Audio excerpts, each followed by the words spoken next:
వంగవీటి రంగా వారసుడు రాధాకృష్ణకి గవర్నర్ కోటాలో పెద్దల సభకు వెళ్లే యోగం దగ్గరలోనే ఉంది అని అంటున్నారు. మంగళవారంతో ఏపీలో 2 ఎమ్మెల్సీ సీట్లు ఖాళీ అవుతున్నాయి. అవి రెండూ కూటమి నామినేట్ చేసిన వారికే దక్కుతాయి. ఇక ఈ 2 సీట్ల విషయంలో మిత్రులకు సర్దుబాటు లేదని టీడీపీ నుంచే ఎంపిక చేస్తారంటున్నారు. దాంతో టీడీపీలో చూస్తే భారీ పోటీ ఏర్పడింది.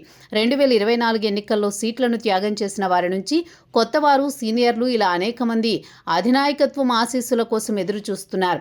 ఇక టీడీపీ అధినాయకత్వం ఈ 2 ఎమ్మెల్సీల ఎంపికకు దిగుతోందని వార్తలు రావడంతో ఆశావహులు అంతా కోటి ఆశలతో తమదైన శైలిలో లాబియింగ్కి సిద్ధపడిపోతున్నారు.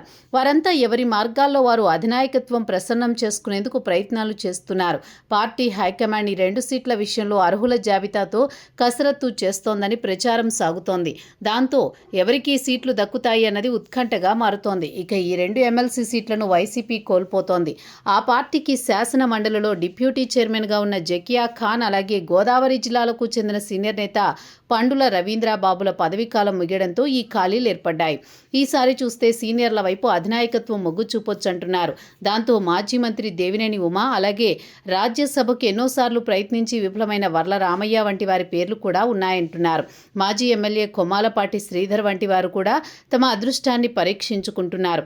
ఇక పిఠాపురం వర్మ సైతం ఎమ్మెల్సీ కావాలని ఆశపడుతున్నారు. ఈసారి తన గురించి తప్పదని ఆయన ధీమాగా ఉన్నారని అంటున్నారు. తెలుగుదేశం ఎప్పుడూ అభ్యర్థుల ఎంపిక వివిధ సమీకరణాలు అనుసరిస్తుంది. ప్రాంతీయ కోణంతో పాటు సామాజిక పార్టీ ప్రాధాన్యత ఇస్తుంది. ఈసారి కూడా అదే ఫార్ములా అనుసరిస్తే, అదే జరిగితే ఒకటి కోస్తాకు, మరొకటి రాయలసీమకు దక్కుతుందంటున్నారు.